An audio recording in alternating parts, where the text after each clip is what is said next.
We're at Toyota today for the Australian reveal of the Toyota Mirai, and I'm joined here by Mark Dobson, Senior Product Planner at Toyota Australia. Mark, can you tell us a bit about this exciting car? Yeah, it's a great looking car and we're trying to showcase the technology.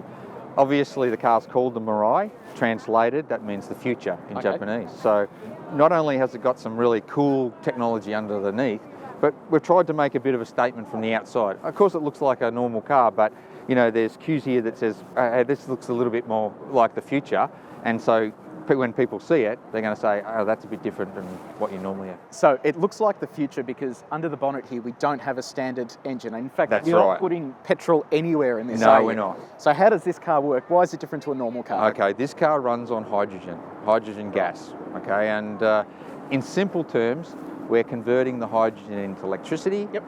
We're putting the electricity into the motor generator, and we're using the motor generator to drive the wheels.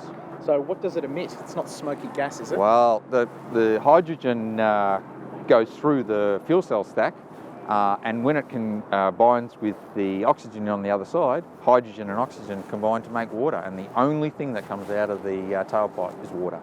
I mean, that is seriously incredible stuff. Now, I understand that when you're filling this car, filling with hydrogen is slightly different to petrol, but this car has some smarts, right? It does. I want you to show us the fuel cap. Okay. Run us through this. This is different to a normal car. Yes, Why? it is, because this is the hydrogen refueling system. It's very similar to our gas fitting, but obviously it needs to be connected and it needs to be sealed correctly.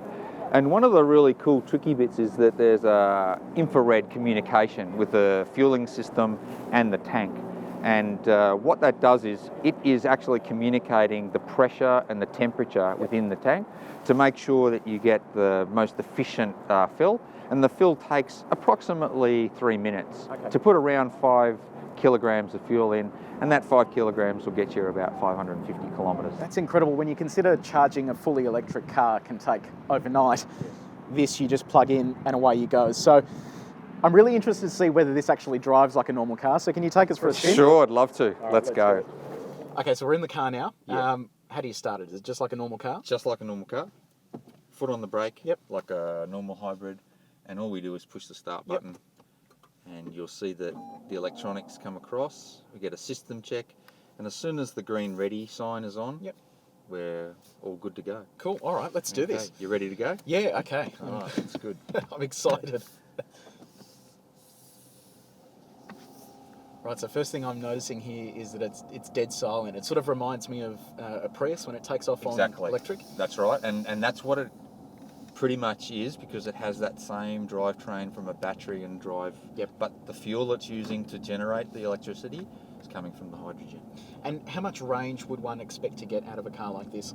Okay, this car has about 5 kilograms of hydrogen in the two tanks, and the range under the European mode is 550 approximately. Wow, that's incredible. So you can go 550 k's on one sort of charge of hydrogen. Sure.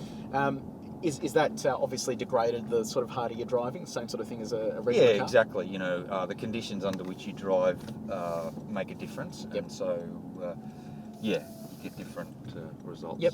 So I can hear as you're braking that the car is making that regen noise that an electric car does. I understand you've got batteries and a generator here as well for I guess charging the auxiliary power and also the drive that you can also have. Exactly. In the same way as a hybrid vehicle has a battery system and a regen system, we can run solely on the hydrogen, creating electric power, or we can have battery power either driving or supplementing it as well. Yeah. So could you see this type of technology being used in a performance application as well? Is it sort of does it work like that? Can it be used for that? There's a lot of electric vehicles that do have performance application. That's not something that we're pursuing at this time. We want to get the message out to people that this technology is available, and we want the conversation to start about, let's try and get the infrastructure out there as well. So that's the main purpose of it. So look, this car, I mean, for all intents and purposes, feels and drives just like a normal car. So Toyota has immediately overcome the barrier of it being difficult for a consumer. You know, it all Absolutely. just works as it does. There's so much room in the car. There's plenty of room in the back. The boot's pretty generously sized. Yep. And it's got all the creature comforts of a normal car as well. Are there any sort of limitations? Can a person use this car in the outback, in the freezing cold? Like, I mean, can this just be driven as a normal car? The testing criteria for this car has been similar to all of the other testing we do for vehicles, and we need to make sure that it can drive in all of those conditions. Yep. So it's functioning. It's going to function around the world in various locations in Europe, Japan, and America. And so it needs to be able to cope with all of those environments.